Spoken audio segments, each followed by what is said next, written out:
Alright, everyone. So I'm going to bring you in on this. It might not be anything, but I've been taking a look at it, and there's a little bit of a backstory to this one particular spot. So, what I can say is that I made it out of this one area. I come out onto the main trail, and I'm going to take the main trail all the way up past base camp. I'm going to go to the far end of the pond, and got an area up into there that interests me, that I've been wanting to get to, and I'm hoping I can at least tag it, say I got there anyway, and then I'll know my way to that spot, and then I'll shoot straight out there next time. But I don't know if I ever did a video on this or not. This goes back to, let's see, back to the strange lights at 3 a.m. investigation. You see that broken tree right there? The other piece of it's laying on the ground. See those trees up there that are crossed up there? Something had walked up and through here and gone out into there. And when I checked it out before, I could see a pathway out through there. I don't know what or who walks out there, but something and somebody does or whatever. Alright, so I was coming from this area down here, and about as far up the trail as you can see, up and out of sight up there, I heard a bunch of birds start carrying on something fierce down here. They're going crazy. You know, usually that's a hawk, an owl, a predator of some sort, or in the same breed of bird, another male coming in on, another male's female or something, and they're going nuts. Well, this starts to go on, and I stop and listen, and I'm watching, and I start walking down the trail. And for the first time this year, I get this really, it had some sweetness to it, a musky, sweet, very strong smell. And it struck me, and I thought, ooh, is there a Sasquatch right near me? So I start walking up. The birds are going crazy. I get up into this area, and then I have this tree on the road up here. Now, this tree is... Well, let me back up here just a little bit. Before we get to that, let me explain this. Alright? You see this tree stuck in the ground? I'm pretty sure I did a video on this before. But either way, I don't know if that tree came from high above and drove into the ground, but it has been there since early spring. My first trip up in here, or my second trip up in here, it was up here. And that's kind of what sparked me to start investigating things. And then I found what I just spoke to you about out through here. But as I'm walking down the trail, I smell that musty, not a mink, it wasn't a mink. It was something. Something had this very strong odor and a musky smell to it. A little bit of sweetness in it almost. And then this tree, okay, up here. Now I've already inspected this tree. It's rather punky. It's not, a live tree by any stretch of the matter. Okay.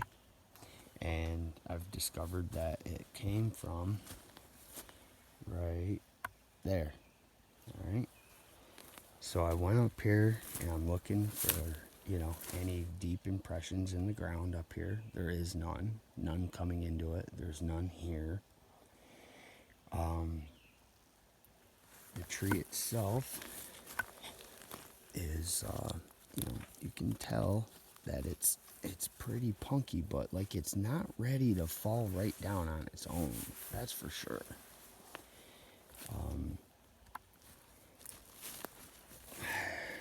Very unlikely that the wind blew that down. There's no leaves on it. It just doesn't seem like the wind would have blown that down. And it wasn't ready to come down yet.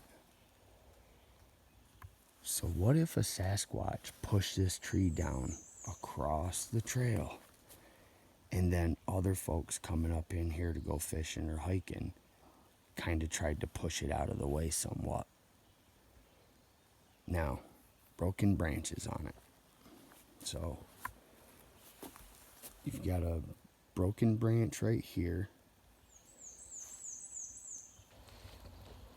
You got another broken branch here, and that's what, 6 feet up, so 3-4 foot, 6 foot. And then these branches that are broken off of here, you know, at first glance I would just think people that are walking by here grabbed a hold of that and snapped it out of the way, which very likely could have been what happened. We'll come back to that. Now there's a down in here. So here's a broken branch down in there. And then here's the ends of these are snapped off. And the ends of those are sitting right there. These broken branches up and through here is what I would think would be people walking along, grabbing a hold of them and snapping them off so that they don't have to walk into them. But the ones that they snapped off, I don't know. Unless they stopped here to take a break and were just like talking and snapped the sticks, I would snap this. I mean, the ones that are in the way is what I would have snapped out of the way. You know, stop, turn around and look at it. Okay, and when you look at the branches, I would have snapped those out of the way. I wouldn't have snapped that, and I wouldn't have come over here and snapped that over. So what am I getting at? Well, what I'm getting at is that where the branches are snapped is about 8-9 feet in the air. So if a Sasquatch did step up to this tree, maybe bent out of shape, people are coming up in here, and shove that tree over the trail as a sign, you know, stop coming up in here, then maybe when he came up to push the tree over, maybe the Sasquatch snapped them off, getting into the tree. Who knows? I mean, that's a long shot, right? I don't see any, you know, on the tree itself. I don't see any areas where the bark has been ruffled up, you know, like where a hand grabbed a hold of it or something and, you know, ranked on it. So, yeah, I guess it is what it is, you know. This branch here that was stuck in the tree or stuck in the ground, I mean, that's drove in there pretty good. I'm surprised nobody's grabbed that. I mean, that's in there, man. That's in there. Let's see. Look at that. No. That thing drove in there about 8-9 inches.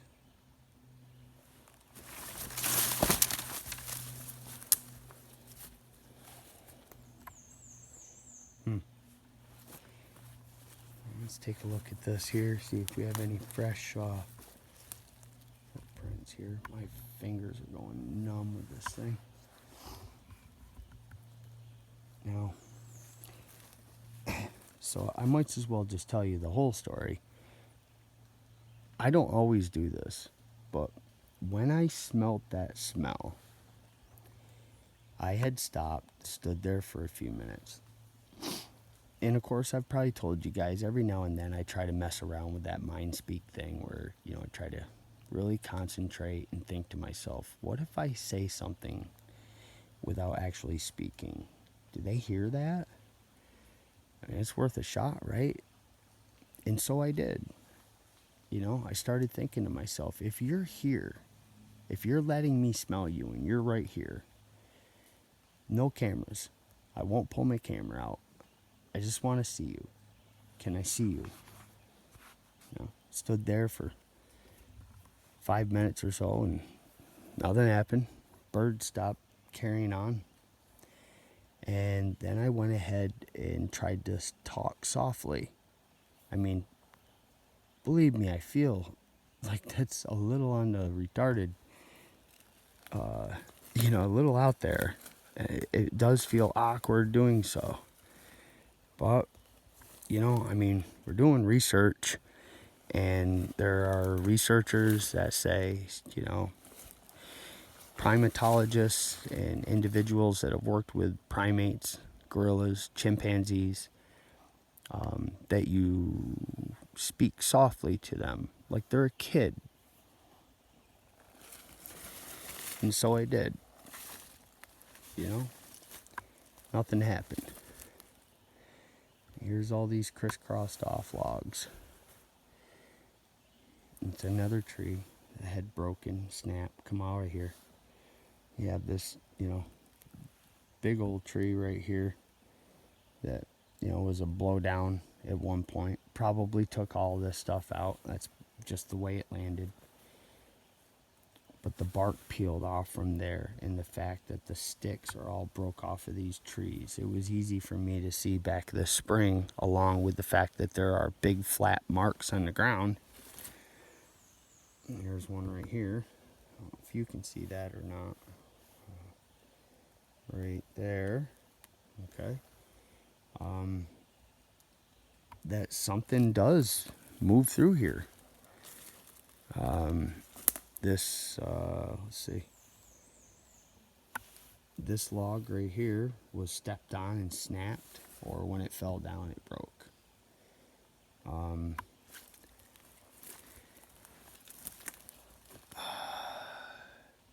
You can see other sticks snapped and broke. You can just tell that something goes through here. But there's no definitive trail down further. And that's as far as I can go with this. So, it's a conversation piece. It's what I see. I try to explain what I'm seeing the best I can. Try to make sense of it. But the one significant thing that happened here that never happens is the fact that I smelt that. And that's a strange smell to me. I know what a mink smells like. I used to trap them. And that was not a mink. I've trapped otter, I've trapped coon, fox, fisher, and I know what they smell like. And none of that was that smell. So what we're gonna do here is we're gonna put this camera in the pocket, and this isn't really that super powerful, but for my phone and my gimbal it works really well. I don't know, you guys can look into it. There's more powerful ones than this, because when I got these, these things were, I don't know if they were just coming out, but I was just becoming aware of them. But this is by For Patriot. I don't know if I'll get in trouble or not, but I'm giving you whatever you call it there, giving you some advertisement, but it works really well. Okay, charge this up into your wall and give it a full charge, and I can charge my phone fully twice. I can charge Camille's iPad fully and still have battery left. So we're gonna shut that down. We're gonna keep the other camera in my pocket, and we're gonna power up the phone and power up the gimbal. I have 2 of these. They work really well.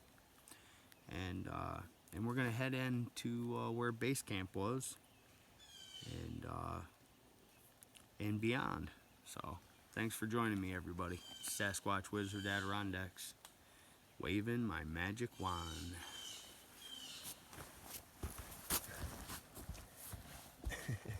Here's Blue Jays coming over. What's that guy talking about?